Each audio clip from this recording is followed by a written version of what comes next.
Perkenalkan, saya Graciela dan di video kali ini saya akan menjelaskan tentang propaganda anti korupsi. Komisi Pemberantasan Korupsi menahan dua petinggi perusahaan BUMN PT BGR. Bupati Kepulauan Meranti Muhammad Adil ditetapkan KPK sebagai tersangka. Mega kembali menahan dua tersangka kasus dugaan korupsi penyaluran bantuan sosial atau bansos beras untuk penerima manfaat dan program keluarga harapan dari Kementerian Sosial. Sebelum saya membahas tentang propaganda, kita harus tahu dulu sejarah kenapa di Indonesia sendiri korupsi menjadi budaya turun-menurun.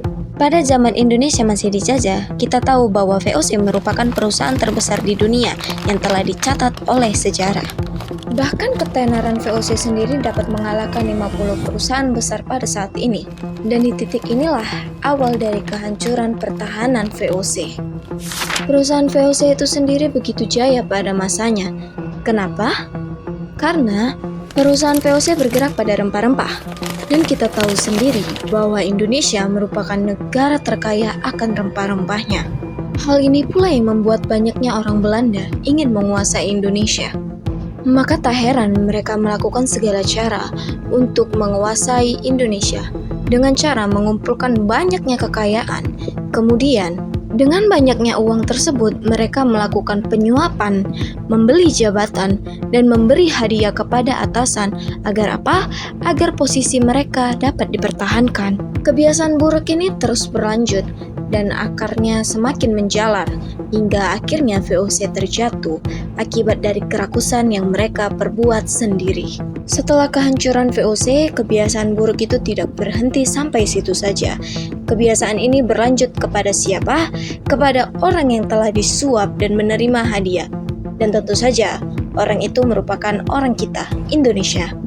Hal ini dianggap biasa saja, dan kemudian semakin lama seperti budaya itu tersendiri. Sekarang kita masuk ke topik, kenapa korupsi di Indonesia sangat sulit untuk dihapuskan.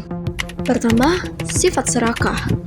Manusia yang memiliki sifat serakah cenderung memikirkan diri mereka sendiri. Biasanya, mereka lebih mementingkan gaya hidup, pola antara orang kaya dan orang miskin. Hal ini membuat mereka berpikir, bagaimana cara mendapatkan kekayaan dengan cara instan. Akibat tuntutan gaya hidup, seseorang berani melakukan tindakan korupsi dengan hal kecil seperti mencuri uang. Lama-kelamaan mereka melakukan pencucian uang dan pengolahan uang. Yang kedua, sistem di Indonesia masih belum tegas. Banyaknya celah pada sistem atau peraturan yang ada di Indonesia membuka kesempatan para koruptor untuk berani melakukan tindakan korupsi. Sistem di Indonesia itu tidak tegas. Kita tahu bahwa para koruptor berani melakukan korupsi karena dia tahu bahwasannya di Indonesia sendiri memiliki kekuasaan hukum yang tidak terlalu tegas. Itu sebabnya mereka berani mengambil tindakan korupsi. Anggaran-anggaran yang seharusnya untuk rakyat, mereka ambil untuk kepentingan mereka sendiri, sehingga anggaran yang seharusnya bisa digunakan untuk kesejahteraan rakyat malah menjadi kesejahteraan para pejabat. Total kerugian akibat tindakan korupsi pada tahun 2022 sebesar 40,3 triliun dan menurut data KPK, kerugian Indonesia mencapai 130 triliun rupiah. Apakah di Indonesia dapat menghilangkan korupsi? Ada beberapa faktor yang menyebabkan kenapa Indonesia sulit sekali menjadi negara maju serta menghilangkan korupsi. Padatnya populasi di Indonesia menyebabkan begitu sulit untuk diatur. Setelah itu, kota-kota di Indonesia memiliki pemerintahnya masing-masing.